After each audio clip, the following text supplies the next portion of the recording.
Estudos realizados pela doutora Justa Smith demonstraram que os curandeiros podem acelerar a atividade cinética das enzimas de uma forma semelhante aos efeitos produzidos por campos magnéticos de alta intensidade. A doutora Smith mediu os efeitos produzidos pelas energias das mãos de um curandeiro sobre tubos de ensaio contendo a enzima tripsina. Smith pediu a um curandeiro que se concentrasse em enviar energia a um paciente imaginário, um tubo de ensaio contendo enzima seguro em suas mãos.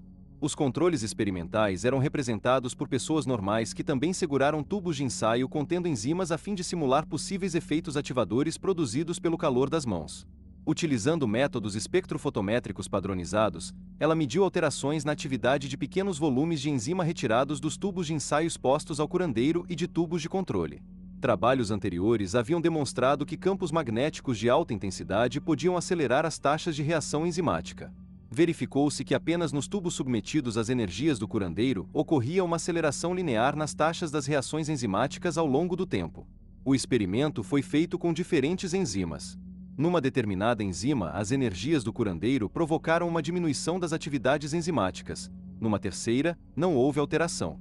Quando a enzima cuja atividade diminuiu, NADase, foi considerada a partir da perspectiva do metabolismo celular. Descobriu-se que a redução na sua atividade resultava numa maior reserva de energia para as células. Energias do curandeiro pareciam afetar as enzimas sempre no sentido de proporcionar ao indivíduo uma melhor saúde geral e uma atividade metabólica mais equilibrada. A doutora Smith tentou outra variação do experimento. Ela expôs a tripsina à luz ultravioleta, a qual, como se sabe, prejudica a atividade enzimática através da desnaturação das proteínas, desenrolamento. Anteriormente havia sido demonstrado que campos magnéticos de alta intensidade tinham a capacidade de restaurar a atividade enzimática. Verificou-se que, quando o curandeiro segurava as enzimas danificadas, estas recuperavam sua integridade estrutural e tomavam-se ativas. Depois de ativada, sua atividade enzimática continuou aumentando linearmente ao longo do tempo, dependendo da extensão do período em que o curandeiro segurou o tubo de ensaio contendo as enzimas danificadas.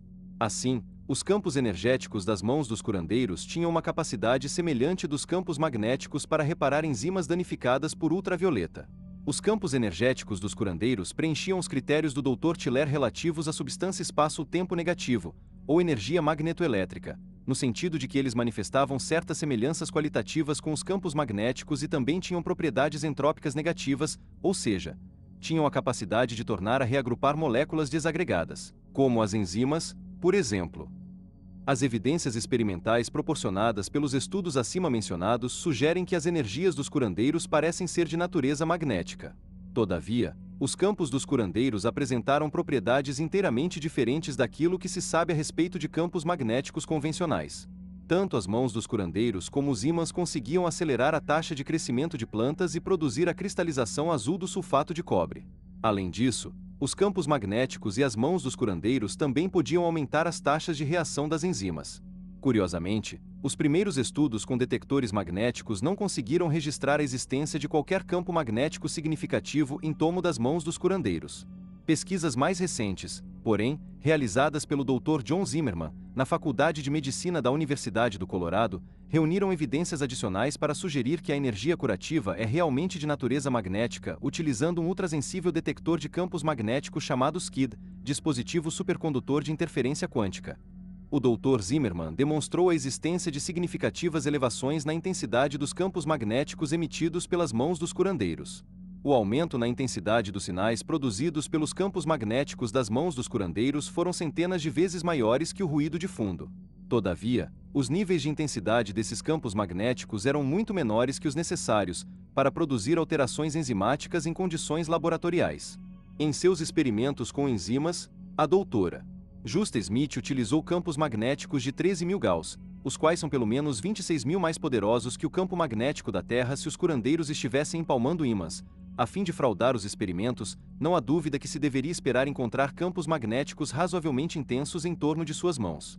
Além do mais, as energias dos curandeiros provocaram diversas alterações nas taxas de reação de diferentes enzimas, ao passo que os campos magnéticos podiam causar apenas um aumento não específico na atividade.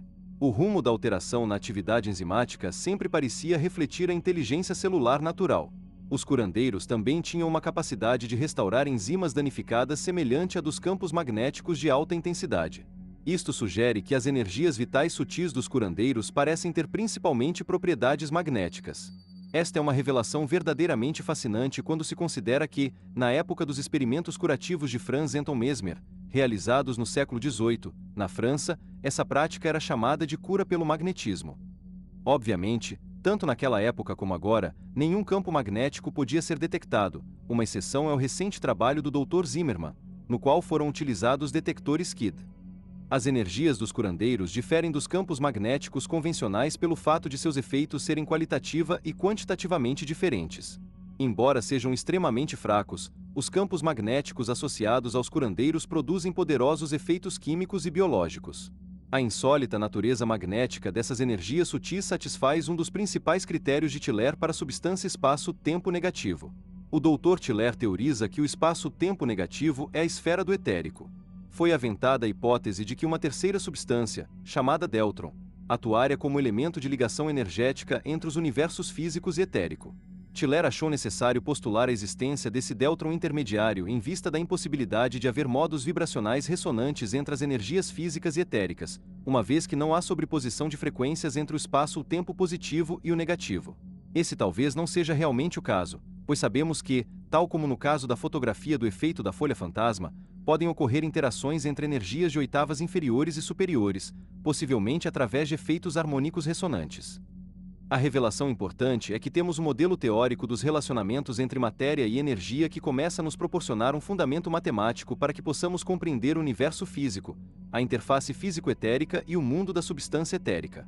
O aspecto mais interessante de todo o diagrama espaço-tempo positivo é que este modelo foi previsto pela equação relativística de Einstein. Também sugiro que o universo sutil da matéria astral situa-se dentro da esfera do espaço-tempo negativo, vibra numa velocidade maior que a da luz e tem certas propriedades magnéticas semelhantes à da matéria etérica.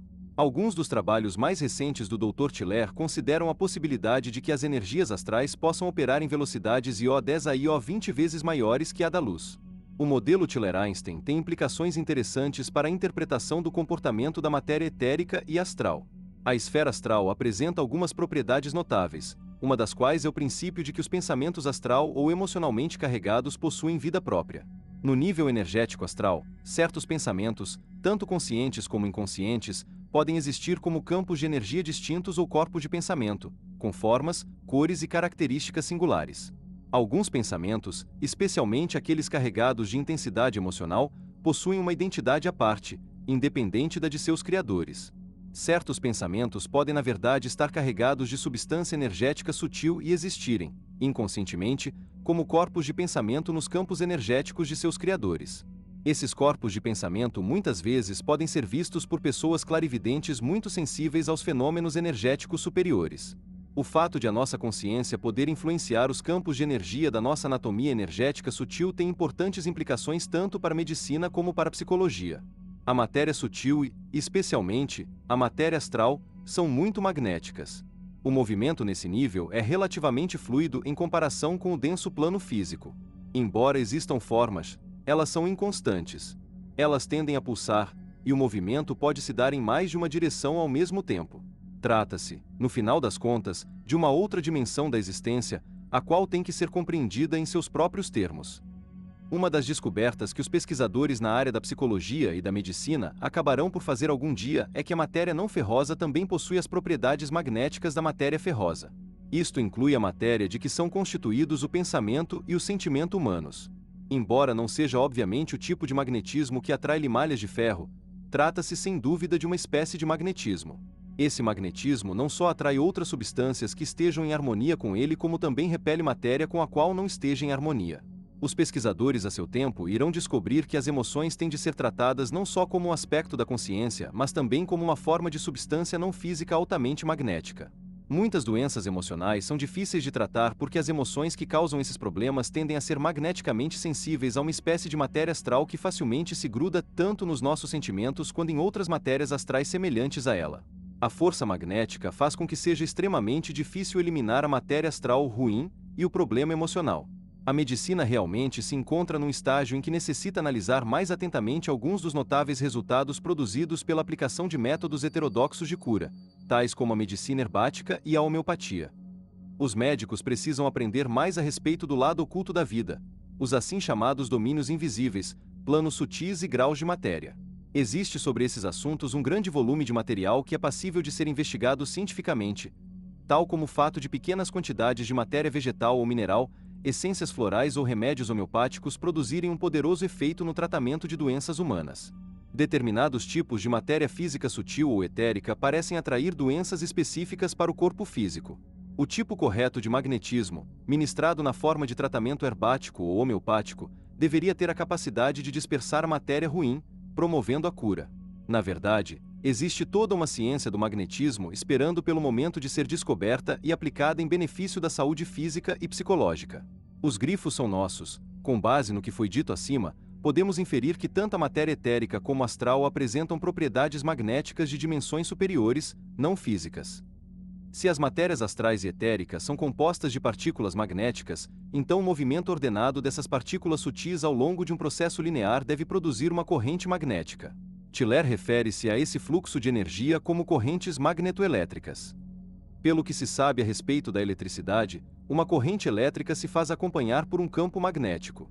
Inversamente, uma corrente magnética deve gerar um campo elétrico. E possível, por exemplo, que as energias astral e etérica, basicamente de natureza magnética, que fluem através dos chakras produzam campos elétricos. Isto explicaria as descobertas experimentais de campos eletrostáticos acima dos chakras, medidos pelo aparelho do Dr. Motoyama, e, possivelmente, as correntes elétricas oscilatórias detectadas na pele dos chakras pela doutora Hand na UCLA. Os campos elétricos detectados por meio desses diversos sistemas de sensores de energia constituem um efeito secundário, e não primário, desses fenômenos energéticos sutis, conforme foi corretamente intuído pelo Dr. Motoyama e pela doutora Hunt. Outra implicação sugerida pela citação acima transcrita é que as diversas terapias energéticas sutis, tais como os remédios homeopáticos, talvez atuem de forma a proporcionar uma dose quântica de energia sutil ou magnetoelétrica aos pacientes, de modo a neutralizar os padrões magnéticos anormais etéricos ou astrais da anatomia energética sutil do paciente. As essências florais do Dr. Ba, por exemplo, foram usadas durante muitos anos na Inglaterra e nos Estados Unidos para tratar pacientes que apresentavam diversos problemas emocionais. Em muitos pacientes, os efeitos vibracionais desses medicamentos sutis, tais como os remédios homeopáticos e as essências florais, podem ser altamente eficazes no combate ao estresse emocional. Todavia, uma vez que os efeitos energéticos desses remédios podem se manifestar no nível da estrutura espaço-tempo negativo, isto é, no nível da nossa anatomia etérica e astral, seria difícil medir os benefícios fisiológicos imediatos através de exames médicos convencionais. O medeio espaço-tempo positivo-negativo parece ser muito útil no sentido de demonstrar que a física moderna talvez já esteja de posse das ferramentas matemáticas necessárias para começarmos a compreender esses fenômenos energéticos sutis.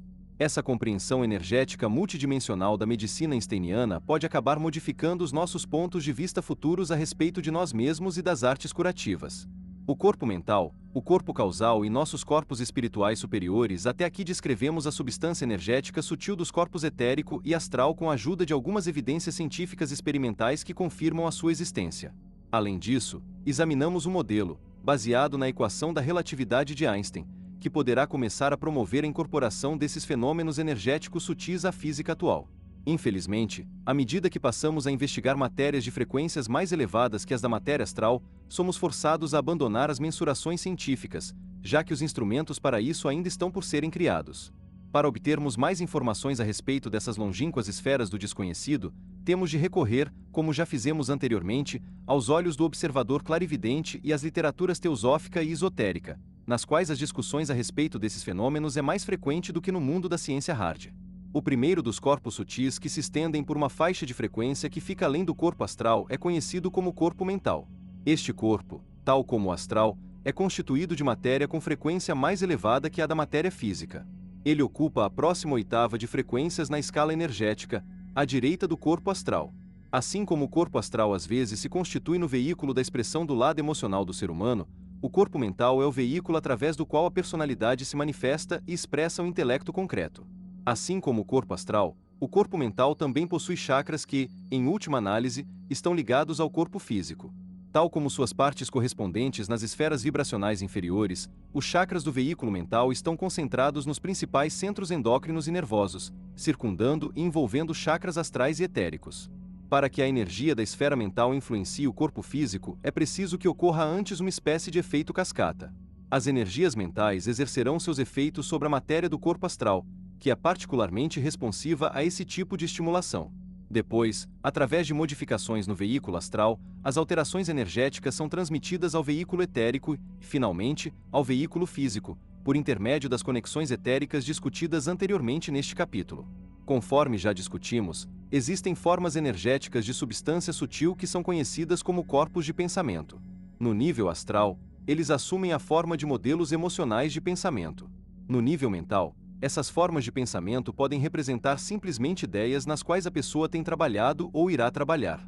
Um clarividente que tem a capacidade de observar o campo da aura de uma pessoa no nível do mental poderá ver imagens de ideias, conceitos e invenções que a pessoa tem estado a desenvolver mentalmente, as quais darão a impressão de flutuarem no campo da aura dessa. Um clarividente que tem a capacidade de observar o campo da aura de uma pessoa no nível do mental poderá ver imagens de ideias, conceitos e invenções que a pessoa tem estado a desenvolver mentalmente, as quais darão a impressão de flutuarem no campo da aura dessa pessoa como se fossem bolhas. Se o corpo mental estiver funcionando corretamente, o indivíduo poderá pensar com clareza e concentrar suas energias mentais nos objetos apropriados com força, vigor e nitidez, como o corpo mental introduz no corpo astral, emocional, uma energia que se encaminha para os corpos físico e etérico. Curar uma pessoa no nível mental é mais eficaz e produz resultados mais duradouros do que a cura nos níveis astral ou etérico. Subindo para o próximo nível da substância energética sutil, encontramos o veículo conhecido como corpo causal. Sob muitos aspectos, o corpo causal é a coisa que mais se aproxima do que chamamos de nosso eu superior. O corpo causal é constituído por substância sutil com uma frequência vibracional ainda mais elevada que a do corpo mental. Sua frequência talvez esteja uma oitava acima na escala harmônica da energia sutil. Enquanto o corpo mental está mais envolvido com a criação e a transmissão de pensamentos e ideias concretos para o cérebro, a fim de que eles possam se manifestar no plano físico, o corpo causal está relacionado com as ideias e conceitos abstratos. A consciência causal lida com a essência de um tema, ao passo que os estudos do nível mental tratam dos seus detalhes. O corpo mental, situado numa posição inferior, tem a ver com as imagens mentais obtidas pelas sensações e raciocina de forma analítica a respeito de coisas concretas. O corpo causal lida com a essência da substância e com as verdadeiras causas que estão por trás da ilusão das aparências. O plano causal é o universo das realidades. Nesse plano, não lidamos mais com emoções, ideias e conceitos, mas sim com a essência e a natureza subjacente da coisa em questão. Diferentemente dos veículos etérico, astral ou mental, o corpo causal é mais do que um corpo individualizado. Além do mais, quando lidamos com o veículo causal, não estamos mais tratando especificamente com a personalidade do indivíduo, a qual, enquanto entidade distinta, manifesta-se através do corpo físico. Assim como a influência do corpo mental se faz sentir primeiro sobre o corpo astral, descendo depois para os corpos etérico e físico, a entrada do corpo causal afeta inicialmente o corpo mental e, em seguida, dessa escala energética. Portanto, uma cura realizada no nível causal terá efeitos mais poderosos do que a mesma cura praticada em níveis inferiores. Acredita-se que acima da substância causal haja dimensões energéticas sutis de frequências ainda mais altas, as quais também afetariam o sistema energético humano. Essas dimensões estão envolvidas com níveis de energia espiritual mais elevados do que os sistemas que já descrevemos. Não faz parte dos objetivos deste livro discutir em detalhes suas funções específicas. É suficiente dizer que existem outros níveis de efeitos energéticos sutis, com frequências ainda mais altas que as do corpo causal, e que, em última análise, eles atuam sobre a expressão do físico e da personalidade da forma humana na sua permanência temporária acima do plano físico. Um modelo de frequência da nossa anatomia energética sutil expandida. Uma estrutura para a compreensão do ser humano multidimensional, embora as funções dos nossos corpos energéticos superiores tenham sido discutidas apenas de forma superficial. Seria extremamente proveitoso examinar agora um modelo operacional a respeito de como esses sistemas energéticos sutis estão integrados num ser humano completo. Estamos mais uma vez recorrendo aos modelos teóricos do Dr. Tiller, PhD, talvez um dos principais teóricos no campo das energias sutis. O diagrama 16 apresenta uma ilustração gráfica de todo o espectro energético humano. Diagrama 16, modelo de frequência dos corpos sutis humanos. No diagrama, podemos ver uma representação de cada um dos nossos corpos sutis na forma de uma curva de distribuição de energias em forma de sino. No modelo de Tiller, a distinção entre os diferentes níveis da mente divide o corpo mental entre uma porção instintiva, inferior, e outra intelectual, superior, ao passo que a mente espiritual representa o corpo causal. Os níveis energéticos situados acima destes últimos são chamados de espírito, no interesse da simplicidade. Cada curva em forma de sino descreve uma distribuição energética das frequências da matéria de que são constituídos os diferentes corpos energéticos sutis de uma pessoa. No caso do corpo físico, a frequência predominante da matéria física é aquela que está diretamente sob o pico da curva. As formas exatas das curvas são aproximadas e hipotéticas, especialmente no que tange às intensidades energéticas específicas, uma vez que se trata obviamente de um modelo provisório.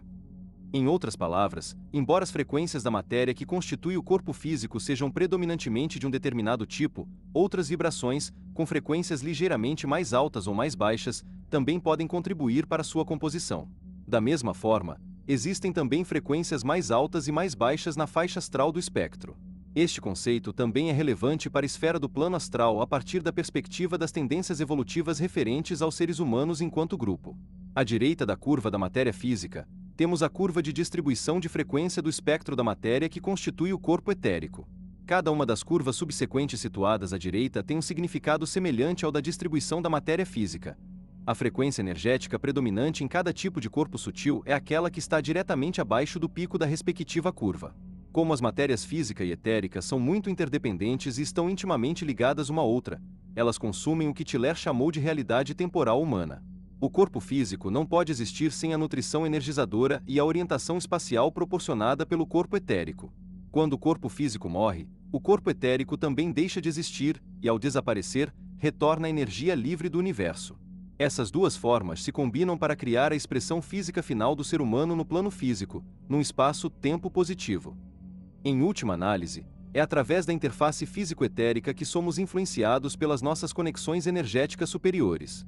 Devido às limitações perceptuais do cérebro físico, a mente consciente geral está aprisionada dentro de uma referência espaço-temporal fixa, daí o termo realidade temporal. A realidade temporal tem relação com a estrutura temporal de referência do nosso planeta e com o ponto de observação fixo da nossa perspectiva física da realidade. Os corpos energéticos sutis que se situam além do corpo etérico encontram-se num nível de existência que poderia ser chamado de não físico, não espacial e não temporal. E através das extraordinárias conexões com as nossas contrapartes de energia sutil, por intermédio da interface físico-etérica acoplada ao sistema de chakras, que ocorre um contínuo fluxo de input energético superior rumo à expressão final do nosso corpo físico e da nossa consciência. Esses corpos de energia sutil também atuam como múltiplos veículos recipientes para nossa consciência móvel. A projeção astral pode ser vista como uma transferência de consciência, que deixa o circuito neuronal e a estrutura temporal fixa da realidade do cérebro físico em vigília e vai para o veículo astral da consciência. Embora muitas pessoas acreditem que o sono seja um período dedicado exclusivamente aos sonhos, na realidade nossa consciência penetra todas as noites no corpo astral para excursões e experiências de aprendizado nesse nível. O corpo físico tem a capacidade de funcionar bastante bem sem a orientação da mente consciente devido ao extraordinário desenvolvimento evolutivo do nosso sistema nervoso autônomo, uma espécie de sofisticado piloto automático. Quando se está consciente no nível do plano astral, a percepção da realidade é muito diferente daquela de quem está acostumado ao plano físico. Na esfera astral, por exemplo, a percepção da passagem do tempo não se dá da mesma forma que na esfera física. No modelo espaço-tempo positivo-negativo do Dr. Tiller, considera-se que o domínio caracterizado como espaço-tempo negativo apresenta um fluxo de tempo negativo. Os físicos julgam que as partículas taquiônicas também fluiriam para trás no tempo. Como o espaço-tempo negativo apresenta entropia negativa, prevê-se que ele também tem um fluxo de tempo negativo. Na verdade, sob certos aspectos, a esfera astral existe fora da referência convencional espaço-tempo, isto é, não espaço, não tempo, com que estamos acostumados a viver no plano físico. Quer o seu fluxo de tempo seja negativo ou apenas diferente, no atual estágio de desenvolvimento do modelo espaço-tempo negativo talvez seja uma limitação de menor importância, existe efetivamente uma relação entre o tempo e a frequência vibracional, o que define com mais precisão as características específicas da estrutura da matéria. Costuma-se dizer que o termo frequência tem significado ligeiramente diferente nesses dois contextos. Existe um conceito de tempo que tem sido chamado de eterno agora, ou presente espacial, segundo o qual o passado, o presente e o futuro podem existir simultaneamente, embora em diferentes estruturas de tempo vibracionais.